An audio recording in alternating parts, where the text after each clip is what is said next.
Magandang araw sa inyo guys. Ito na naman tayo sa panibagong kalukuhan. Ay video pala. At ito na nga guys, di na natin papatagalan, samahan nyo ako sa paglalakbay dito sa Flam Norway, pero bago yan mag-intro muna tayo.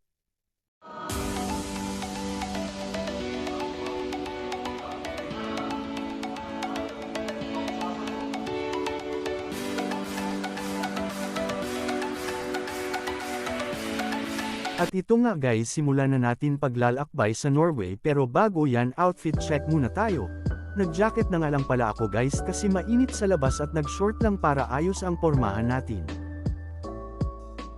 At ito na nga guys, nakalabas na kami ng barko, kasama ko nga pala dito isang tropa natin. At ito nga kami dalawa nag-aalay lakad na kami papunta sa aming destinasyon.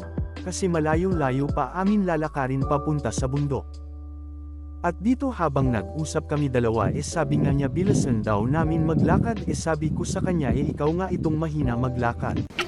At dito nga sa amin dinadaanan ay marami na ring tao na umaalis at pumipila sa train, balak nga sana namin sumakay ng train kaso wala kaming pangbayad. At dito na nga natatanaw na namin aming destinasyon pero malayo pa rin lalakarin.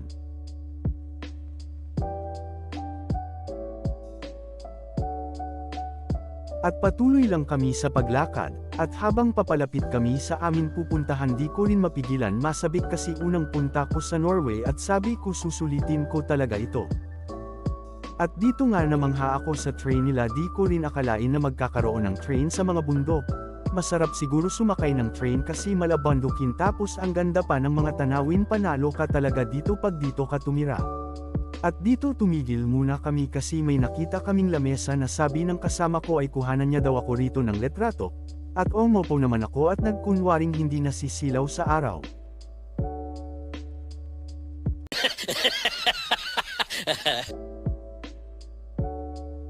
At pagtapos namin magkuha ng litrato ay nagpatuloy kami sa paglakad ulit. At dito sa daanan namin ay may mga bahay na sobrang laki tapos parang walang mga nakatira, siguro isip ko yung mga may-ari nito ay mga milyonaryo na tapos itong mga bahay ay parang resort na nila.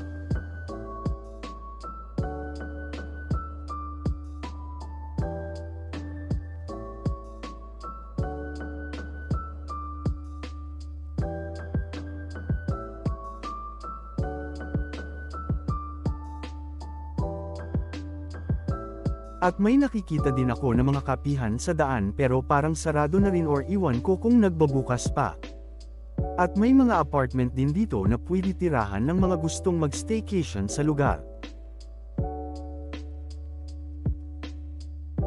At dito na yung daanan na medyo paakyat na at pansin ng kasama ko panay kuha ko ng video, nakita niya siguro video ko na hindi maganda ang pagka-edit, tanggalin ko daw yung tunog. Sa isip ko ano na lang yung pakikinggan ng nanonood kung walang tunog. At sabi niya kung gumagamit ako ng ibang boses, sabi ko upo kasi hindi naman maganda ang boses ko, bulol pa minsan at parang langgam ang boses na naipit. Habang pataas ng pataas yung daanan ay ramdam ko na nga dito na hinihingal na ako at ang bigat ng paa ko, halatang hindi na naka-ehersisyo, at dito nga napaisip ako takbuhin ko na lang para makaakyat kami ng mabilis. At maganda kasi yung daanan takbuhan pag gusto mo mag-ehersisyo. Sarap ng init. Sarap mag-jogging.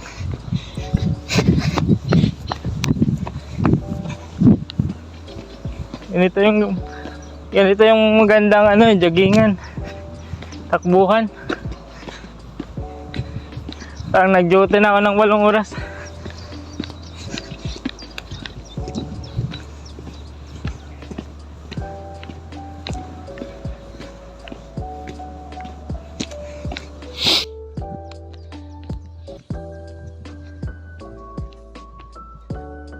Taas na natin yung barko.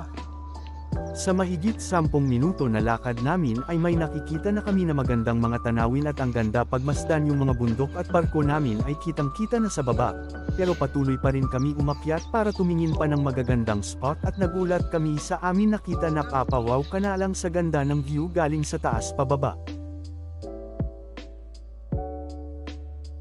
Sa sobrang ganda ng view hindi pwede na hindi kami kumuha ng mga letrato kaya kumaha muna kami ng mga larawan namin at dito nga paulit-ulit kami ng kuha ng larawan kasi nagpakuha siya sa akin ng larawan ay hindi ko makuha yan gusto niyang angulo sabi ko sa isip ko ay kuhanan ko na ng marami tapos pili na lang siya ng magandang larawan, hindi naman kasi ako pinanganak na photographer dahil pinanganak ako na photo bomber. Kukuha sana ako ng video ng bundok kaso yung kaibigan mo na hindi magpapatalo gusto pa magrampa sige sabi kuhanan kita naglalakad mag-isa at mag-ikot-ikot ka katulad ng pinaikot kanya. At dito na makikita nyo na yung aerial view ng lugar galing sa mataas na party ng bundok at mapapamangha ka talaga dito pagmasdan nyo ng mabuti ang mga video sana mag-enjoy kayo sa panunood.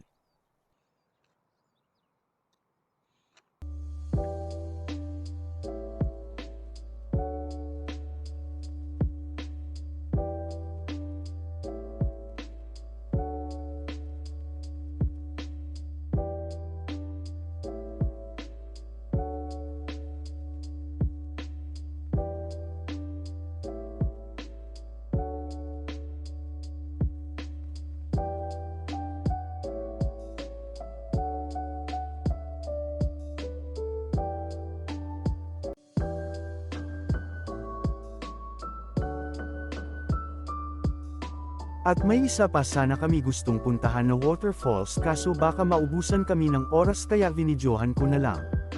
Balak ko sana makita ng snow kaso nabigo ako gagawa sana ako ng halo-halo sa sobrang init na.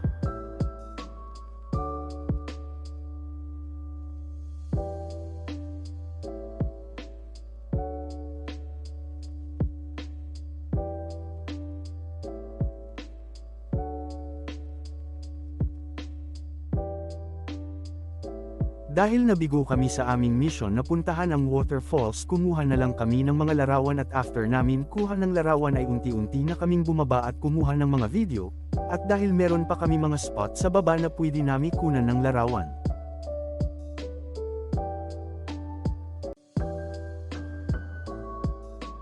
At naglalakad na nga kami at naisipan kung kunan ng video ang sarili ko para may video din ako kasama ang mga bundok pang dagdag sa alaala.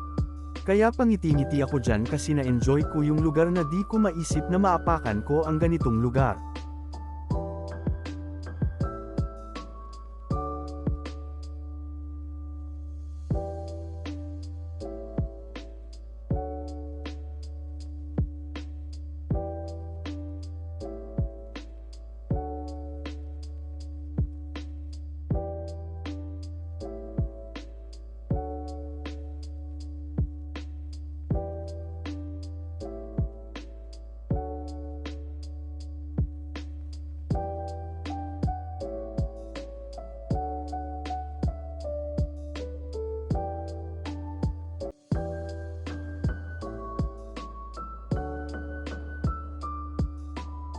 At sa wakas na nga ay nakababa na kami dito kami sa gilid ng barko kasi may magagandang spot din dito na pwede pagkunan ng mga bagong larawan.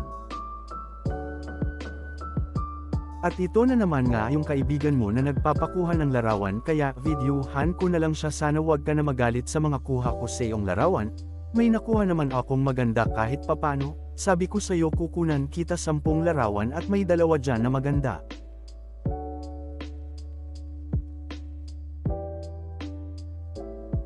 At dito na nga guys matatapos ang paglalakbay ko sa Flam Norway, sana ay nag-enjoy kayo sa panood at salamat Lord kinarones mo sa akin ang ganito, at Palm Flam Norway sobrang nag-enjoy ako sa paglalakbay ko.